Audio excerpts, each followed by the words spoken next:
Cuando somos niños lo queremos todo. El juguete que vemos en televisión, el helado de tu hermana, la PlayStation. Ya de mayores queremos tener más dinero, ser más guapos, estar más preparados. Pero cuando esos deseos y ambiciones están fuera de nuestras posibilidades, llega la frustración y con ella volvemos a tener un comportamiento infantil. Si no podemos tener la muñeca, la destrozamos.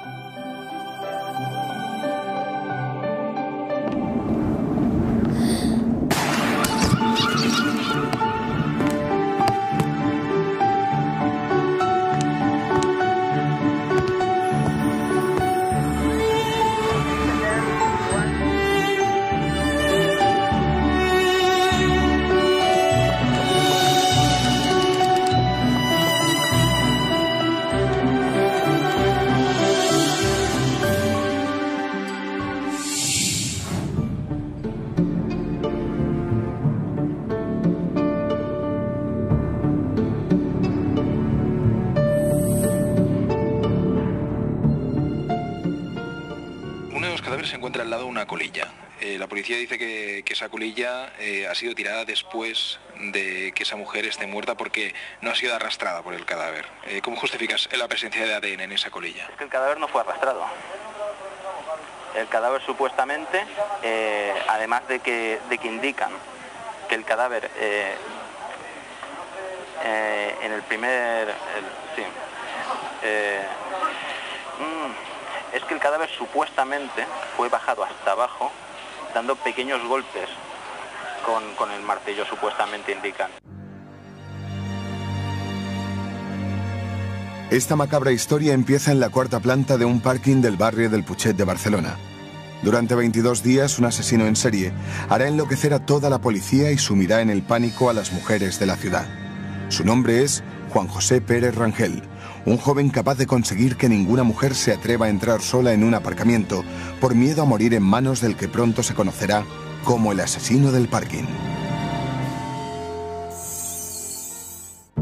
La tarde del sábado 11 de enero de 2003, Juan José espera a su víctima en la planta número 4 de un parking de la zona alta de Barcelona,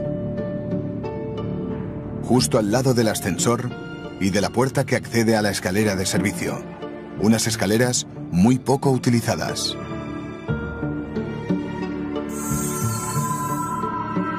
La mujer acaba de llegar al aparcamiento. Juan José fuma mientras espera a su víctima y antes de atacarla, tira la colilla al suelo. Ella intenta defenderse, pero su agresor la amenaza con un cuchillo. En el forcejeo, el anillo de brillantes que lleva cae al suelo. Juan José la introduce en las escaleras. La víctima intenta defenderse y el agresor la apuñala. Pero no son estas heridas las que la matan. El cuerpo de la mujer cae por la barandilla de la quinta planta. El asesino salta el pasamanos y arrastra a la víctima hasta el hueco de la escalera.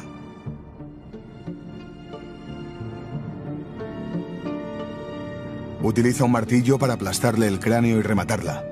Tapa con una bolsa de basura el cuerpo y deja una huella de la palma de la mano. Según el informe policial, el homicida se fuma un cigarro y tira la colilla al lado del cuerpo de María Ángeles. Antes de irse, deja 2 huellas de zapato. ¿Dónde estabas el día que ocurre el primer crimen? El día que ocurrió el primer crimen, o las horas concretas en las que ocurrió, yo estaba primero en casa de mis padres, con mi abuela. ¿Puedes demostrar que ese día estabas en tu casa con tu abuela? Claro, es que un testigo familiar no es válido. En teoría no hay lo que se llamaría coartada, ¿no? Que suena un poco feo. No existe, pero sí que existe la otra persona, ¿no? El asesino solo se lleva el bolso con las tarjetas y el móvil, pero deja todas las joyas. Sale del aparcamiento y se para en el primer cajero que encuentra en su camino, a unos 500 metros de la escena del crimen. Consigue 300 euros porque antes de matar a su víctima le sonsaca el pin de la tarjeta. Ese mismo día intenta obtener dinero en un cajero situado bastante lejos del parking, en pleno centro de Barcelona. No lo logra, pero una cámara de seguridad obtiene una imagen de él. A esa hora, los hijos y el marido de la mujer asesinada están muy preocupados. La víctima es María Ángeles Ribot, una mujer de 49 años que tenía que haber llegado a las 2 de la tarde a su casa y aún no ha aparecido. Yo fui al parking, donde guardaba ya el coche, y el coche estaba allí, cerrado, lo cual también me extrañó muchísimo y entonces sí que ya pensamos que algo extraño había pasado, ¿no? Los hijos se habían acercado a la comisaría, habían puesto la denuncia y cuando volvieron al parking decidieron dar un vistazo por las plantas por ver si veían alguna cosa. Y su sorpresa fue el comprobar que debajo de la escalera, en la quinta planta, se encontraba el cuerpo de su madre. Los hijos, Andrea y Cristian, recuerdan un año más tarde, en el juicio contra el asesino de su madre, la angustia desgarradora de esa fría tarde de enero. Y entonces me subí por las escaleras del ascensor y cuando estaba subiendo de la quinta a la cuarta planta, justo en la escalera vi que había algo brillante en el suelo y me di cuenta enseguida de que era el anillo de mi madre, de pedida. Entonces lo cogí, en ese momento me puse muy nerviosa, me lo puse en el dedo. Y Andrea se quedó parada y me dijo que había algo en el hueco. Yo me asomé por la barandilla porque estaba en el segundo peldaño de la escalera, me asomé por la barandilla, saqué medio cuerpo, miré, había una bolsa de basura y se asomaba una mano. Vino la policía, bloquearon el parking, no nos dejaron bajar hasta bien entrada la noche, a las 11 y pico así, entonces que me pidieron que bajara yo. Yo bajé, estaba la juez ya abajo. Evidentemente ya nos habían dicho que habían encontrado un cuerpo y me pidieron que lo identificara. Yo bajé con mi hermana y entonces pues descubrimos que era mi mujer, que había sido encontrada allí. La policía fotografía minuciosamente la escena del crimen. La imagen del cuerpo escondido de la víctima impacta a los agentes. Las fotografías nunca se han publicado. Son 5 fotos. La primera muestra el cadáver semidoblado y cubierto por una bolsa de basura de tamaño industrial. Junto al cuerpo, una colilla, aunque no es la única que se encuentra en la escena del crimen. La segunda instantánea detecta una segunda colilla junto a una papelera. Todo el lugar está lleno de restos de sangre. La tercera foto recoge una marca de zapato que ha quedado impresa sobre la sangre de la mujer. La enorme bolsa de basura también contiene numerosas gotas de sangre. Además, se observan las marcas que ha dejado el arma con la que ha matado a la víctima. La última foto retrata su abrigo manchado, especialmente en su parte superior. Coincide con las zonas donde recibe mayor número de golpes y puñaladas, en el tórax y en la cabeza. En una de sus esquinas, los agentes señalan la marca de sangre que el zapato del agresor deja en la prenda.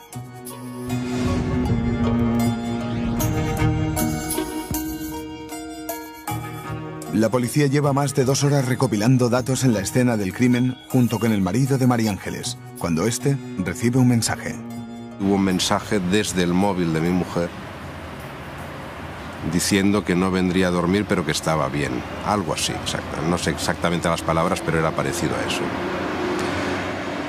Pero en ese momento ya la habían encontrado, o sea que ese mensaje ocurrió la misma noche, sobre las 12 de la noche aproximadamente. Al día siguiente, el homicida prueba suerte con otra tarjeta de María Ángeles en una sucursal bancaria de Las Ramblas. Pero el cajero se queda con la tarjeta porque utiliza varios pins incorrectos. Una tarjeta que conserva intacta una huella. En la tarjeta de crédito de la primera fallecida, que se la tragó el cajero por cierto, sí que hay una huella. Pero no es mía. Y claro, si no es mía ni de la fallecida, ¿de quién es? Eso tampoco se ha dicho. Esa misma tarde, el informe de la autopsia llega al despacho de la Brigada de Homicidios. Los datos son escalofriantes.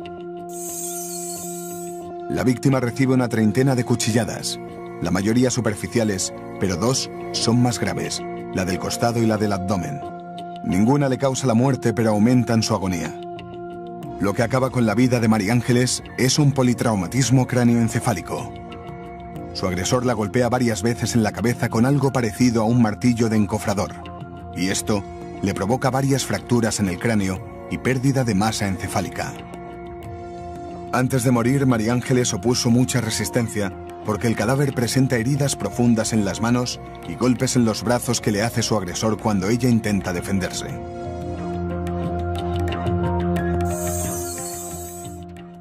Hasta el lunes la noticia de la muerte de María Ángeles no llega a los periódicos y le dedican muy poco espacio.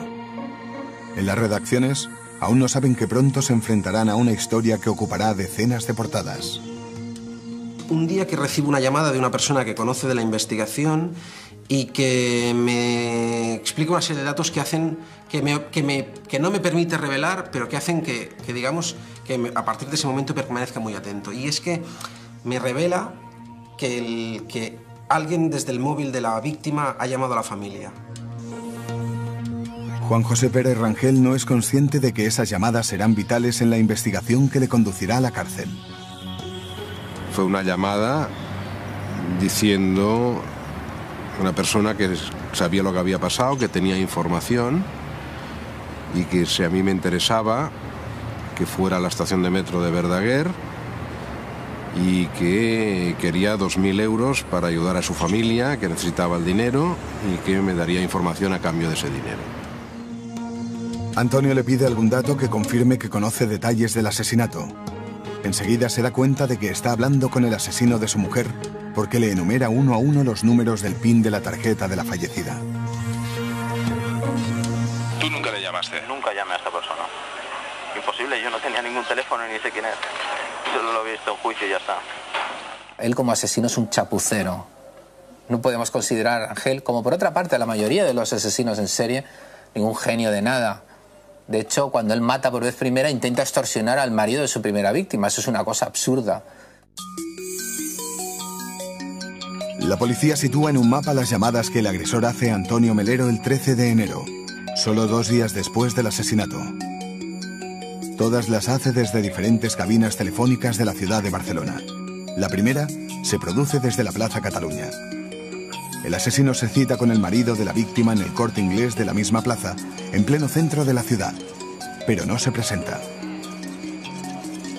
A las 4 vuelve a llamar desde una cabina muy próxima y exige que esta vez el encuentro sea a 1 kilómetro de distancia del primer lugar seleccionado, en la salida del metro de Verdaguer. Antonio espera más de 1 hora en una de las paradas cuando el teléfono vuelve a sonar. El extorsionador ha recorrido casi 4 kilómetros para cambiar de cabina y confirmar que una mujer pasará por el dinero en Verdaguer. La policía ubica las 3 cabinas y los 2 puntos de encuentro. Pronto se dan cuenta de que en algún momento durante el seguimiento, los agentes se cruzan con el asesino en la Plaza Cataluña sin tener ninguna posibilidad de reconocerle. Yo evidentemente fui a la estación de metro, no apareció nadie. Me volví al tanatorio porque evidentemente en momentos muy complicados. Y al día siguiente, cuando estábamos ya en el cementerio, en ese mismo momento, la estábamos enterrando, hubo otra llamada de la misma persona. Es a las pocas horas, se producen las llamadas, se producen varias. A cambio de dinero, el interlocutor está dispuesto a dar datos clave para resolver el asunto. Incluso se cierra una entrega, en fin, era una historia que realmente yo hervía de nervios porque quería contarla. Me parecía importantísimo, ¿no? Después de 48 horas de investigación, el grupo de homicidios dispone de muy pocos datos. Un fotograma borroso del posible agresor grabado por una cámara de seguridad el mismo día del crimen y las llamadas al marido sirven para trazar un primer perfil del asesino. La primera llamada fue en catalán y las demás en castellano. Desde luego la voz era una voz no muy definida, no podía ser, o sea, de cualquier persona, ¿no? Sí sonaba una persona joven, parecía bastante tranquilo, desde luego no parecía nada nervioso cuando hablaba. Mientras, en el laboratorio, la policía analiza la colilla encontrada al lado del cadáver de María Ángeles. Por su situación están convencidos de que pertenece al asesino. Tal como aparece la colilla en el lugar en que se encuentra, pues vemos que no es lógico que esté en este sitio, dado que el cuerpo se había movido y si esa colilla hubiera estado en otro lugar, pues se habría movido también con el cuerpo. Esto hace pensar que precisamente él ha fumado después o mientras estaba escondiendo este cuerpo y después la ha tirado allí sin tener la precaución pues, de llevársela, o incluso por los nervios o por el estado de ansiedad que le pudiera crear esta situación. ¿Y tu colilla al lado del cadáver, cómo llega allí tu ADN a la colilla que está al lado del cadáver? Primero, yo dije en juicio que es muy fácil que llegue mi ADN allí. Es muy fácil. Podía haber tirado la colilla ahí abajo. Yo no recuerdo lo que hago todos los días. Y el parking le puedo asegurar que no lo limpian de un día para otro. Yo ya dije que yo fui a ese parking, pero no en los momentos de la muerte. Fui el día antes. Eso es cierto. Pero la policía tiene muy claro que si el ADN de Rangel está en esa colilla, es porque fue él el que mató a María Ángeles. Si la colilla hubiera estado allí antes del crimen, el homicida la hubiera arrastrado al mover el cuerpo. Conclusión, el cigarro se fumó durante o después del asesinato. Una colilla encontrada en la escena del crimen puede convertirse en la prueba de cargo más importante contra el homicida. La boquilla se lleva al laboratorio. Allí se disecciona el filtro y se analiza el papel que lo envuelve. Es este papel el que ha estado en contacto con la boca del presunto asesino. Los científicos buscan restos de saliva. De ahí es fácil obtener un perfil de ADN. La segunda prueba a analizar es la bolsa de basura que cubre el cuerpo. Las marcas que quedan en ella demuestran que el asesino utiliza algo similar a un martillo de encofrador para matar a su víctima. La bolsa es de tamaño muy superior a las que utiliza el servicio de limpieza del parking. Por tanto, el autor la trajo consigo. Una de las bolsas que cubre el cadáver coincide con una que encuentran en tu casa. ¿Qué tienes que decir a eso? La bolsa de basura que cubría a la primera fallecida era de tamaño industrial de 1 metro por 1,75 metros. No son las del mismo tamaño que las encontradas en casa de mis padres. La única similitud remarcable es que son de color negro. Por supuesto no eran de metros por 1,75 metros, eran mucho más pequeñas. Pero Juan José Pérez Rangel se olvida de un pequeño detalle. Su huella palmar está en la bolsa que cubre a la víctima. La policía científica revisa milímetro a milímetro toda la superficie de la bolsa hasta encontrar algún indicio de huella. El contraste del polvo blanco resalta las marcas. Una vez localizadas, las definen más nítidamente ayudados por una luz forense. A partir de aquí, solo queda llevarla al laboratorio y compararla con las huellas palmares de las personas ya fichadas. El palmar de tu mano coincide plenamente con el palmar de la mano que se encuentra en la bolsa de la primera víctima muerta. Sí. ¿Por qué está tu palmar ahí? Es la misma cuestión de que también habían varias huellas más. Habían, si no recuerdo mal, 5 huellas y es una huella parcial. Yo ya comenté de que podría ser mía, pero las otras de quiénes son, porque las otras no coinciden. De la bolsa habían varias huellas que no eran mías. ¿De quién son? Sí, pero ¿qué hace una huella tuya en la bolsa que cubre un cadáver y una colilla tuya al lado de ese cadáver? La podían haber cogido la bolsa de donde yo tenía las motos, que hay varias bolsas por allí también, o de haber tirado algo yo a alguna de las bolsas que estaban en cada planta del parking. El problema fundamental para la policía en este caso es que Juan José Pérez Rangel no está fichado. No tiene antecedentes y por tanto no tienen con qué comparar ni el ADN de la colilla ni la huella palmar de la bolsa. En realidad, buscan una aguja en un pajar. El intento de extorsión se convierte en una auténtica agonía para Antonio. Al día siguiente prosiguen las llamadas, pero esta vez el asesino comete un error. En una de estas llamadas concierta una cita en el pub Mare Nostrum, en el centro de la ciudad. 3/4 de hora más tarde vuelve a llamar a Antonio, esta vez desde la cabina que hay justo enfrente del pub para darle una última instrucción. Me dijo que dejara el dinero en el cuarto de baño. Yo dije que yo no dejaba ningún dinero si no veía la información que tenía. Entonces me dijo que fuera a una cabina de teléfono que estaba en el Paseo San Juan, esquina con, no recuerdo la calle exactamente. No era muy lejos del bar, quizá 4 o 5 manzanas. Fui andando, me dijo que dejara el teléfono en esa cabina y que ahí habrían las fotos que tenía o la información que tenía. Fui a esa cabina, tampoco había nada. El pub Mare Nostrum se convierte en una pista crucial para el jefe de homicidios. Si la persona a la que buscan puede dar tantos detalles del local, solo significa una cosa: conoce el lugar y, por tanto, puede ser un cliente asiduo. Era todo muy absurdo. Y evidentemente yo creo que ya tenía plena conciencia de que aquello, si tenía que servir para algo, probablemente sería para que dejara alguna pista o algo y que evidentemente la policía pues pudiera ir siguiendo.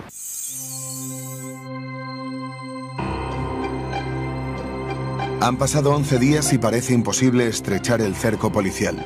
Los investigadores andan perdidos y presionados por el miedo que atenaza al barrio del Putxet. Pero el asesino ni les tiene miedo ni les va a dar tregua. El 22 de enero se disparan todas las alarmas. La central del Cuerpo Nacional recibe un aviso estremecedor. Acaba de aparecer el cuerpo completamente destrozado de otra mujer en la zona alta de la ciudad. Los investigadores no pueden creer lo que ven sus ojos. El cadáver no solo está en el mismo aparcamiento en el que asesinan a María Ángeles Ribot. Su cuerpo está atado a la barandilla de las mismas escaleras. Pero las coincidencias se multiplican. La mujer asesinada tenía el coche en la plaza número 15, el mismo número que la de María Ángeles, pero en otra planta. Ahora sí que no hay lugar a dudas. Es la rúbrica de un asesino en serie. La mecánica fue parecida, en este caso mucho más violenta, eso sí, pero cuando ves esto te encuentras ante un reto. Dices, vale, esta persona lo que está haciendo es provocarnos para ver si somos más listos que él, a ver si le descubrimos, porque, a ver, es una provocación directa, es decir, mira, ahí tenéis otro cadáver en el mismo sitio. A ver cómo lo hacéis para descubrirme. Pasando por delante de la calle, que estaba al lado de casa, ya vimos otra vez el mismo follón de cintas de precinto, policía, coches de policía y tal, en el mismo sitio, y evidentemente eso fue un gran shock también, ¿no? Entonces recibimos una llamada telefónica de una persona y que recuerdo que al principio se mostró como misteriosa, era una fuente policial. Ha habido un crimen. Ah, ¿dónde ha sido? Es que ha sido en un parking. Le dije algo parecido a no me digas. Sí, pero es que es en el parking de la calle Beltrán, donde apareció hace 5 días, hace una semana, otra mujer. Realmente yo le pregunté, ¿esto va en serio? Me dice, sí, en este momento hay un lío que te mueres, aunque él utiliza una expresión bastante más escatológica. Juan José Pérez Rangel vuelve a la escena del crimen para repetir exactamente el mismo modus operandi. Maite de Diego, una mujer de 46 años, aparca su Fiat Punto en la plaza 15 de la primera planta. Desde que asesinaron a María Ángeles vive aterrorizada y le da miedo entrar sola al parking. Cuando se encuentran, el miedo bloquea a Maite y no ofrece ninguna resistencia. Esta vez, el homicida va bien provisto. Lleva unos grilletes, una bolsa de basura y cuerda para atarla. En la mano, solo el martillo de encofrador. Los dos bajan el tramo de escaleras hasta el descansillo de la quinta planta. Esta vez el agresor decide esposar a su víctima a la barandilla y recrearse en su sufrimiento. Le quita los cordones de los zapatos, los utiliza para inmovilizarla y la amordaza. Ella no tiene ninguna posibilidad de moverse ni de gritar, pero el asesino no quiere ver la cara de Maite antes de ejecutarla. Le pone una bolsa de basura en la cabeza y la mata destrozándole el cráneo con el martillo. Maite queda recostada en las escaleras. Su agresor no tiene demasiada prisa, se siente seguro. Sabe que la posibilidad de que alguien baje hasta allí es mínima. Limpia el arma en el anorak de su víctima. No se interesa por ninguna de sus joyas, pero se lleva el bolso no sin antes dejar una huella de zapato.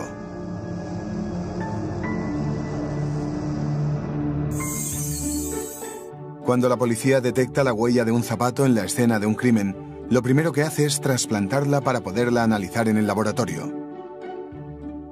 La marca que deja sobre el suelo se introduce en una base de datos que identifica el modelo, el número y la marca del zapato. La manera de andar y el desgaste convierte a la huella en única. Ahora solo falta encontrar el zapato del asesino para poderla comparar.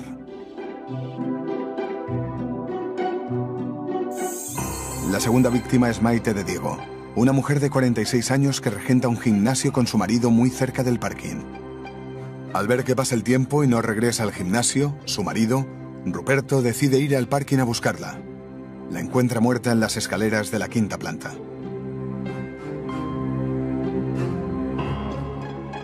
La escena de este segundo crimen es mucho más elaborada que la del primero. Maite de Diego yace muerta con una bolsa de basura en la cabeza, con los pies atados y las manos esposadas a la barandilla. La policía toma fotos de cada detalle. Primero marcan la bolsa de basura con su número de diligencia y el nombre de la víctima. Enumeran una a una las marcas que el agresor deja con el martillo en la bolsa al golpear la cabeza de Maite. Observan que esas marcas son cuadradas con una pequeña semicircunferencia en uno de los lados, lo que indica claramente que el martillo utilizado es de encofrador. Esta vez la bolsa también está cubierta de salpicaduras de sangre. La segunda prueba es el cordón con el que el agresor ha sujetado la bolsa de basura al cuello de la víctima. En una fotografía más al detalle se observan restos corporales adheridos a la cuerda. Fotografían también la hoja del diario La Vanguardia que el asesino introduce en la boca de Maite antes de amordazarla. El diario es del 17 de enero, comprado entre el primer y el segundo asesinato. Después de analizar toda la escena, no hay duda. La policía se enfrenta a un asesino en serie. Es una escena donde claramente la mujer, con la cabeza tapada, especialmente en el segundo crimen, con el pie vinculado a la barandilla, con una esposa, la propia mujer esposada, eso deja un efecto, eso deja una impresión. Cuando tú haces eso, estás transmitiendo algo a la policía, que es lo que lo va a descubrir. Lo que está diciendo es, esta persona no valía nada. Mirad lo que he podido hacer y vosotros no lo vais a impedir. En el segundo fallecimiento, o la segunda fallecida, no solo habían huellas en esa bolsa que le cubría la cabeza, ¿no? También habían huellas en la barandilla, si no recuerdo mal, de 11 a 15 huellas, que ninguna coincide con las mías, ¿no? ¿De dónde han salido? Es la misma cuestión, ¿no? Lo bueno o lo que es válido para mi defensa en ningún momento consta, ¿no? Pero todo lo que es malo sí. A diferencia de María Ángeles, el cadáver de Maite no presenta ninguna cuchillada. Juan José Pérez Rangel le asesta más de 12 golpes en la cabeza que le fracturan el cráneo y le ocasionan una importante pérdida de masa encefálica que le provoca la muerte. Los golpes en la zona occipital son más superficiales. No son mortales, pero demuestran ensañamiento. A medida que pasan los minutos, los golpes son cada vez más fuertes. Los impactos recibidos en la zona parietal provocan daños irreversibles y en pocos minutos la muerte.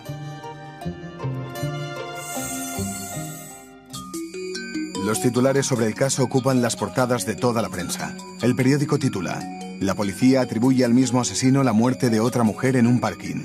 Y en sus destacados avanza detalles sobre la nueva víctima. Precisamente hoy estaba convocada una reunión para decidir qué medidas tomar respecto a la seguridad del aparcamiento.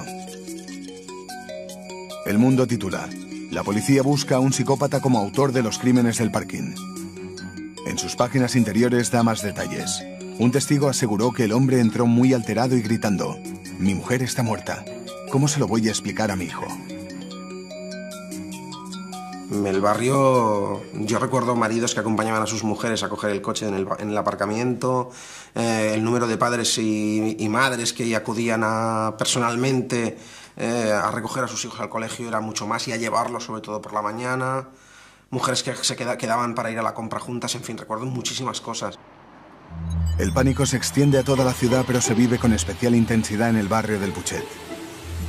Nadie se atreve a entrar en los aparcamientos y la policía encuentra notas de disculpa en los coches estacionados sobre las aceras. Policía, dejo el coche aquí. No me ponga multa. No puedo dejar el coche en mi parking. Tengo miedo. Es el parking de las mujeres muertas. Quedamos muy poquitos. En mi planta mismo hay 5 coches, no hay más, cuando eran 20. El hecho que las dos mujeres sean muy parecidas, rubias, atractivas y casi de la misma edad, 49 y 46 años, desata aún más la psicosis. Las vecinas, en este caso, estamos asustadas. A ver, nosotras tenemos un parking, no tenemos el número 15, yo tengo la 14, pero las características de esta chica también es la nuestra, la de mi compañera, por edad, por similitud. El miedo, desde luego, no es infundado. La policía aún no lo sabe, pero entre el primer y el segundo asesinato, mientras ellos están investigando en las inmediaciones del parking, Juan José Pérez Rangel toma notas desde la puerta del aparcamiento de los vehículos que entran y salen y de quién los conduce. En estas notas figura el coche de Maite de Diego, su segunda víctima. En tu casa encuentran determinadas anotaciones donde hay matrículas de vehículos que estacionan en ese parking y que son anotaciones hechas entre el primer y el segundo crimen. ¿Por qué haces esas anotaciones? Esas anotaciones en sí podía haberlas hecho yo, por supuesto que sí que están hechas por mi puño y letra, ya que lo dije. ¿Cuál es el objetivo de esas anotaciones si tú no eres el asesino del parking del Putxet? Uno puede pensar, las hice yo por investigar, o quizá fui inducido a hacerlas, ¿no? Más que otra cosa. Una persona va a hacer el día 23, día después del segundo fallecimiento, anotaciones en esa zona, hubiese sido identificado totalmente. Pero hay algunas anteriores también. Por supuesto, hay algunas anteriores, pero siempre entre los dos sucesos. Exactamente, entre los dos sucesos. Quizá las hice yo por investigación o quizá las hice yo por inducción a hacerlas, sin querer acusar a nadie, ¿no? ¿Pero tú habías hecho esas anotaciones? O sea, son de tu puño y letra, tú dices que son hechas por... Son tuyas, por lo tanto los has hecho tú, ¿vale? Y tú sabes para qué las has hecho, si las has hecho porque eres el asesino y por lo tanto buscas otro objetivo, o si lo has hecho por otra cosa. Por lo tanto, ¿qué razón das tú para que se encuentre esos papeles en tu casa? Ya quiero aclararle de que prefiero no acusar a nadie. ¿Pero tú haces esas anotaciones, las haces buscando una tercera víctima? Yo no hice esas anotaciones buscando una tercera. Ni una primera, ni una segunda, ni una nada. Por lo tanto, si no lo haces buscando otra víctima... Ya pues inducido a hacerlas. Este segundo crimen es una copia casi exacta del primero, incluso en la reacción de Juan José después del asesinato. Lo primero que hace es ir al mismo cajero al que fue tras matar a María Ángeles, pero no consigue sacar dinero. Nervioso, entra en la estación de los ferrocarriles catalanes. Ese es su gran error. Las cámaras de seguridad captan uno a uno todos sus movimientos. El presunto asesino entra en la estación de Padua. Este fotograma aporta dos elementos importantes. El sospechoso tiene una coronilla incipiente y lleva una chaqueta con hebillas. Pasa por el filtro de acceso. Una segunda cámara capta el mejor de sus ángulos, una imagen bastante nítida de su cara tomada de frente. En la parte inferior derecha se ve el mismo individuo avanzando por el andén. La policía cree que ha pasado muy poco tiempo desde el homicidio hasta que se toman estas imágenes. El sospechoso está indeciso. Va y viene por los andenes hasta que solo 2 minutos después de entrar en los ferrocarriles decide volver a la calle. Durante todo este tiempo va revisando la cartera que lleva en las manos. Encuentra en la cartera una nueva tarjeta y prueba suerte en el mismo cajero, pero la tarjeta es de la tienda de ropa Zara. A los 3 minutos y 16 segundos de su salida de la estación vuelve a entrar. Evidentemente no ha conseguido sacar un céntimo. Vuelve a los andenes y continúa manipulando la cartera de Maite. Las cámaras de la estación de Padua lo pierden de vista cuando sube a un tren. 40 minutos más tarde, la policía detecta movimientos con la tarjeta de Maite en un banco del centro de la ciudad. Otra vez tienen suerte. Una cámara interior de un cajero lo registra caminando en dirección a la Plaza Cataluña. Aparece al lado de una moto revolviendo en la cartera justo delante de otra oficina bancaria. Una cámara del Corte Inglés muestra sus piernas. La cámara del centro comercial graba cómo empieza a caminar hacia la Plaza Cataluña sin dejar de mirar la cartera. La coronilla y de nuevo la hebilla de la chaqueta no dejan dudas de que se trata del mismo hombre. Ya tienen al homicida grabado desde todos los ángulos. Ahora solo falta lo más difícil, ponerle nombre y apellidos. Yo calculo que entre todas las grabaciones que había, las del metro y todas las cintas, pues por encima de las 2000 horas de grabaciones sumadas unas con otras. Cuenta que solamente en el metro había 13 cámaras, 13 o 14 cámaras. Y de esta manera pues pudimos ver cómo andaba, que tenía un andar peculiar, que tenía una especie de coronilla donde le faltaba un poco el pelo. Vestía con una especie de parca larga, con hebillas a ambos lados. Y bueno, y básicamente se correspondía con los datos que teníamos de la calle Fontanella. ¿Eres tú el que aparece en esos fotogramas? No, no soy yo. En los fotogramas de las cámaras de seguridad de bancos, en ningún momento me identifican en los estudios, viendo que no, claramente, que no era yo. En las cámaras de seguridad de lo que son estaciones de ferrocarriles, dicen que sí, viendo una característica que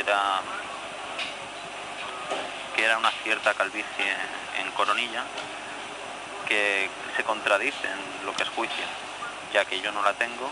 El hombre que sale en los vídeos, que supuestamente acaba de salir del lugar de los hechos, hay una cosa muy característica, que ¿dónde están las armas?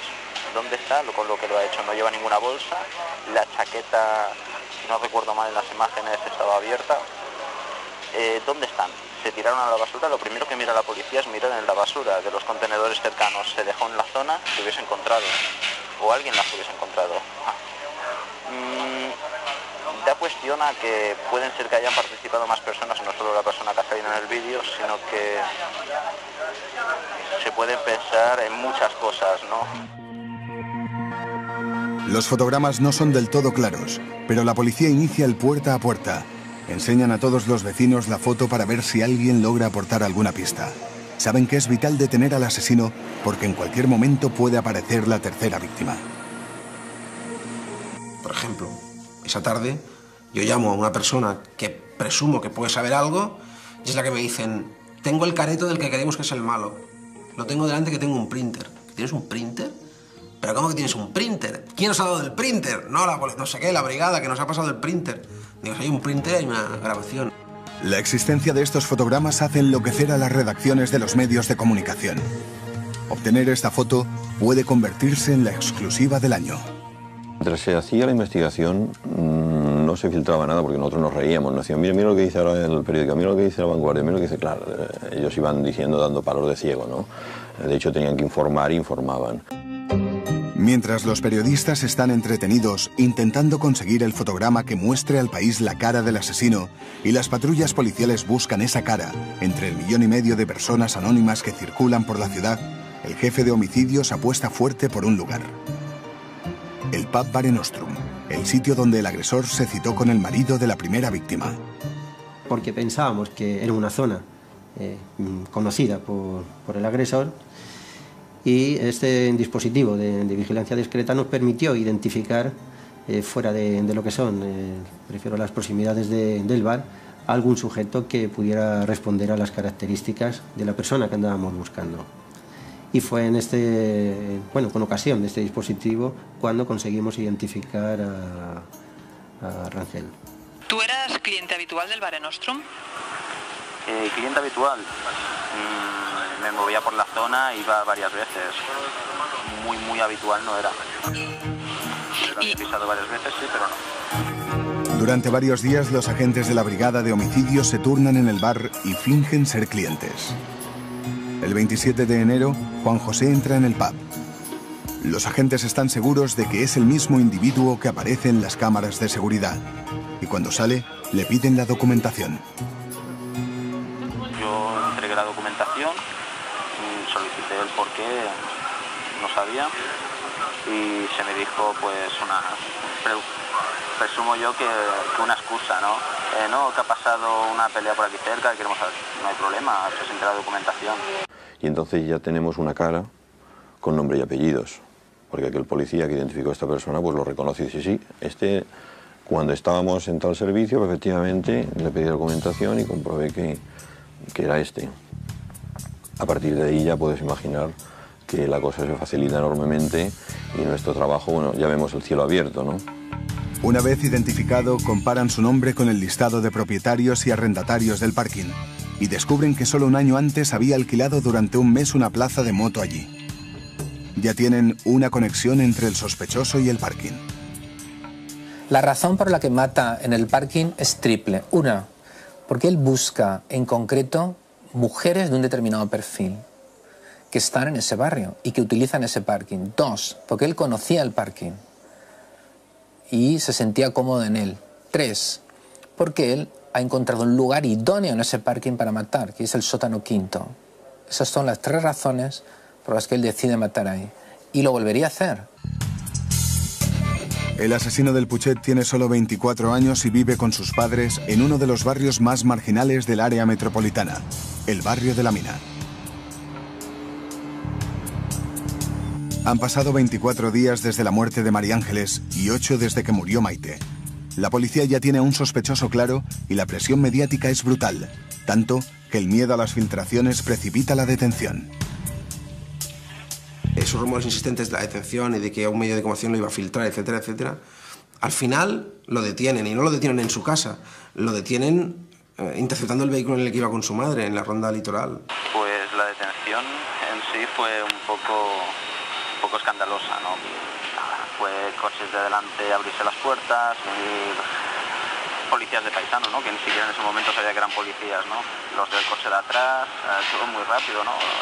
Punta de pistola, sacarme y meterme en un coche supuestamente esposado, ¿no? Y de ahí ya comisaría. La policía respira tranquila porque ha evitado lo que más temía, una tercera víctima. Por fin ven la cara de la persona que les ha quitado el sueño durante 24 días. Hermetismo absoluto. Es una persona totalmente fría. Fría, o sea, una persona de aquellos que les miras y no sabes si tiene alma, ¿no? Aquello que dices, bueno, esta persona es un témpano, ¿no? Hermético. Parece que la historia no iba con él. O sea, de hecho, no tenía ningún ápice de, ¿cómo te diría?, de humanidad. O sea, aquellas personas que te pueden dar escalofríos cuando las ves porque dices, bueno, ¿esto qué es, no? Esta era la sensación, o sea, de total frialdad. Cuando te detienen y te llevan a comisaría, sí, ¿tú no decides no declarar ante la policía? Sí. Eso es No, yo ante la policía no declaré por consejo de mi abogado. Si eres inocente, lo normal es que tú hubieras querido declarar. Y yo quería declarar, pero él me dijo que no. Ante la policía yo declaré antes de... Bueno, eso mejor que no lo pongan porque eso es ilegal. E incluso la policía dijo que yo había declarado que era culpable, algo que es ilegal, ¿no? Sin la presencia de un abogado. La policía empieza a recopilar pruebas que les ayuden a reconstruir los movimientos de Juan José Pérez Rangel desde el día que mata a María Ángeles, el 11 de enero, hasta su detención. Lo primero que hace es llevarle hasta su casa del barrio de la Mina para registrarla con él delante. Mientras los vecinos de la Mina esperan su salida, los agentes se quedan estupefactos con la cantidad de evidencias que encuentran en el absoluto caos de su habitación. A raíz del registro, pues encontramos bastantes indicios, como por ejemplo, bueno, encontramos unos folletos de propaganda del gimnasio, de la, digamos, propiedad de la segunda de las víctimas. Encontramos también unas llaves de grilletes, que eran llaves de estas de grilletes que no son originales, pero digamos dan el pego y se venden en tiendas de sex shop. También encontramos unos periódicos donde venían artículos de los crímenes del Putxet, haciendo mención, creo, a un posible sicario, y en manuscrito en bolígrafo aparecía la palabra secreto, secreto, secreto. En las diligencias policiales consta que las llaves que se encuentran en tu habitación abren los grilletes de las esposas de Maite de Diego. Pero hay que añadir a esto que tendría que mirarse por fabricante. Si de esos grilletes coinciden las llaves, se fabrican a la vez. En ningún momento. A han mirado eso. Era una apertura simple y además esos grilletes supuestamente tenían abertura en las propias esposas, una palanquita para abrirlas. Es absurdo el decir que coinciden. Es que no se miró. ¿Que las abren? Sí. Como las abrirán miles. ¿No te parece muy coincidente que se encuentren las llaves que supuestamente pueden abrir esas esposas y que se encuentre un listado de coches que entran y salen y que se encuentre un periódico en el que aparece secreto, secreto, secreto cuando se habla del crimen del Putxet? La siguiente llamada, por ahora prefiero dejarlo así. El registro dura varias horas, suficientes para que los ánimos en el barrio se vayan calentando.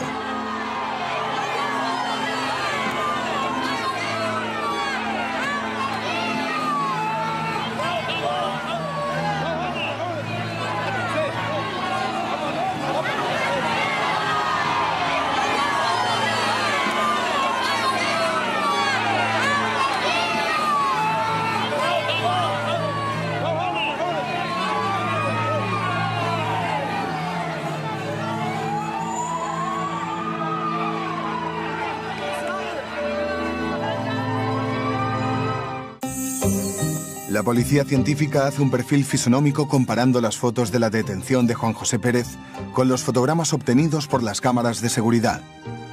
El contorno y la estructura craneal coinciden.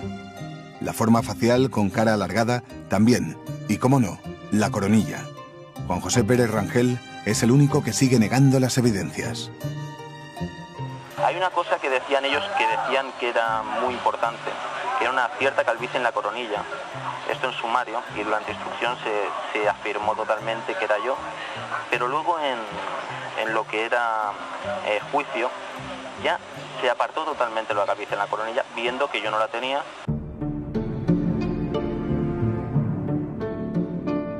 Es el hecho de tenerlo, de pasarlo a disposición judicial y de comprobar que efectivamente todo el trabajo que has hecho está perfectamente hilvanado, de manera que esta persona no va a tener posibilidad de escapatoria, por así decir, dado que todas las pruebas le incriminan directamente. En algunos casos son circunstanciales, pero son tan concretas que es muy difícil decir, no, a ver, si usted utilizó esta tarjeta de crédito, claro que no vimos que fue usted el que utilizó la tarjeta de crédito, pero la llevaba usted inmediatamente después, entró en el metro y ahí sí que vemos que era usted el que entró en el metro y que además llevaba en la mano. En fin, toda esta serie de hechos circunstanciales son los que al final acaban demostrando que este trabajo arduo pues no ha sido en vano. Las pruebas contra él son cada vez más evidentes y Juan José se niega a declarar también ante el juez que instruye el caso. Soy inocente. La tensión en los juzgados es muy fuerte. Y le he preguntado directamente, allí en la sala, si él había matado a mi mujer. Cosa que me han dicho que no se podía hacer. Es decir, he de estar allí en silencio y sentadito. ¿Y el qué ha contestado? No ha contestado nada.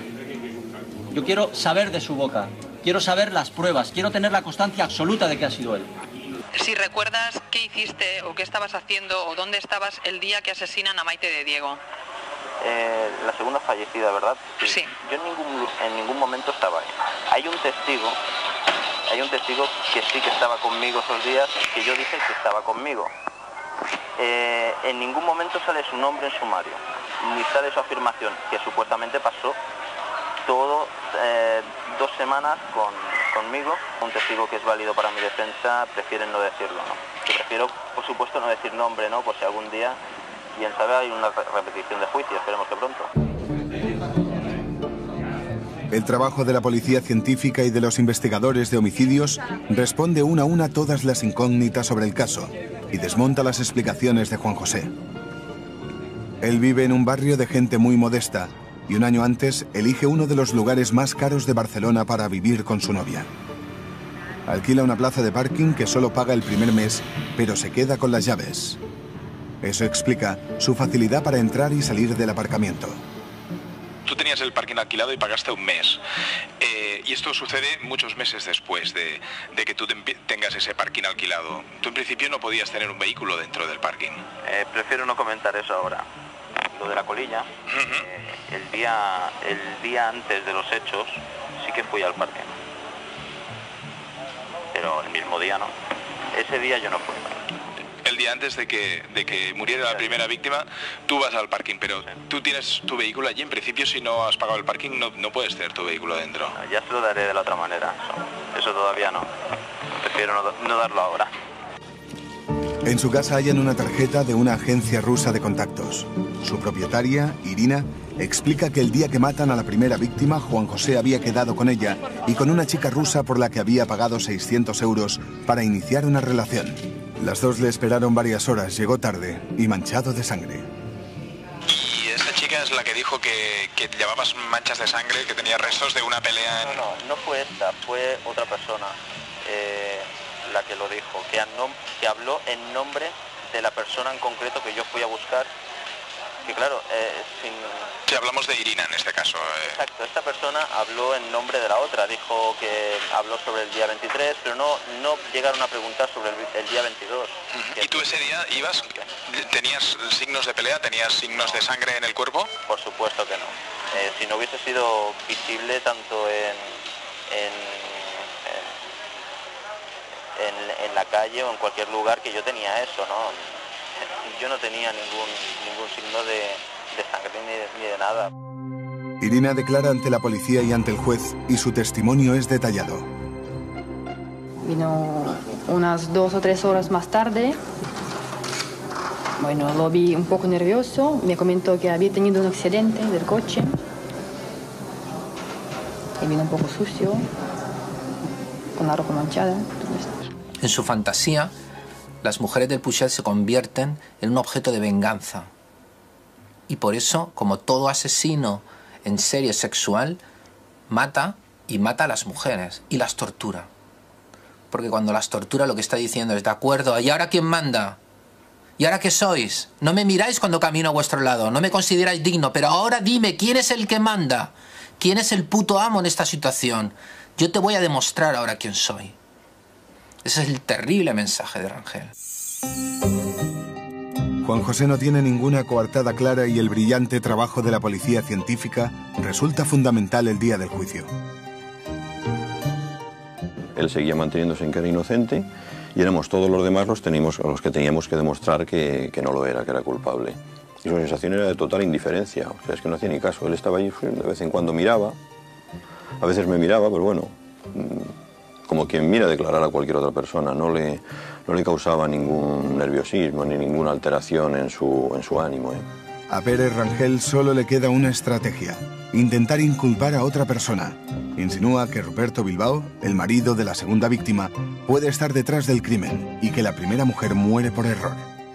Nada, simplemente que miren la página 173, antecedentes penales de Ruperto Bilbao Villán. Gracias. Cuando yo comenté sus antecedentes, la impresión que dio, al menos yo no lo vi durante el juicio en ese momento, sino lo vi en la televisión, se llevaba prácticamente las manos a la cabeza. Hombre, es que tú estabais casi insinuando que él podía estar detrás de la muerte de su esposa. ¿Teníais alguna base clara para hacer una insinuación de este tipo? Hay muchas cosas que no me cuadran, como por ejemplo, cosas que no salen en el sumario, en el juicio, en la investigación policial, que el coche estaba a nombre de él, del seguro de su mujer, ¿no? Y que ella no sabía ni siquiera el código de PIN de la tarjeta, ¿no? Que tenía ella en propiedad. Teóricamente, si una persona tiene una cosa, la sabe, ¿no? Maite de Diego no sabía su número PIN. Por eso su asesino no pudo sacar ni un euro con sus tarjetas de crédito. Esta estrategia de defensa no consigue despistar al jurado. Juan José escucha la condena sin inmutarse. Apartado B, 13. Juan José Pérez Rangel fue quien hirió y golpeó a María Ángel Ribot Beltrán causándole la muerte. Votos a favor 9, votos en contra 0. Hecho probado por unanimidad. Juan José Pérez Rangel fue quien golpeó a María Teresa de Diego Rodríguez causándole la muerte. Votos a favor 9, votos en contra 0. Hecho probado por unanimidad. Juan José Pérez Rangel es en total 52 años de cárcel. 30 de ellos los pasará íntegros entre rejas. María Teresa Rodríguez. María Teresa de Diego. Juan José Pérez Rangel sale de la sala como una estrella mediática, rodeado de decenas de medios de comunicación. 19 detenciones había tenido, lo siento mucho, pero yo no entiendo este veredicto. Además, en el 2003 se condecoró a los policías de homicidios. Sinceramente yo veo que me tenían que marcar por esa razón. Yo he querido llevar con esto a mi abogado, pero veo que la justicia sinceramente no existe. Había más sospechosos de esas imágenes. El parecido con otras personas. Yo no lo entiendo. Sinceramente no lo entiendo cómo han ido las cosas. No lo entiendo. ¿Sigues manteniendo que eres inocente? Venga, ya está. Las declaraciones de instrucción, miren las de Lina Loguina diciendo que el día 22 llamó a la chica, perdón, después de los crímenes llamó a la chica y le dijo a la chica que estaba conmigo el día 22. Sale de instrucción, no lo entiendo. Y hay muchas diferencias entre las declaraciones de Ruperto Bilbao. Ante policía, instrucción y aquí. Sinceramente no lo entiendo. Yo no lo entiendo. Sinceramente, porque he visto el sumario, señores. Lo que no han visto ustedes, yo sí que lo he visto. Es que hay como lo que se llamaría policialmente, ¿no?, una orgía de pruebas, ¿no? Todo en contra mía, ¿no? En cuestiones de las que hay cosas que no me indican a mí, ¿no?, que pueden llegar a llevar a una confusión, ¿no? ¿Quién es la persona que puede cometer dos crímenes en el mismo sitio exactamente? ¿Qué clase de persona puede hacer eso? ¿Qué clase de persona?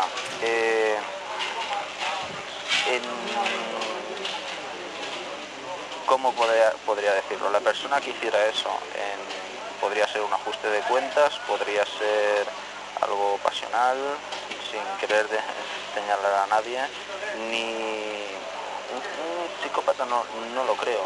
Y un robo, al menos a mí no me señalaría, porque en ese momento yo no tenía tanta necesidad de dinero, y no tenía necesidad de dinero.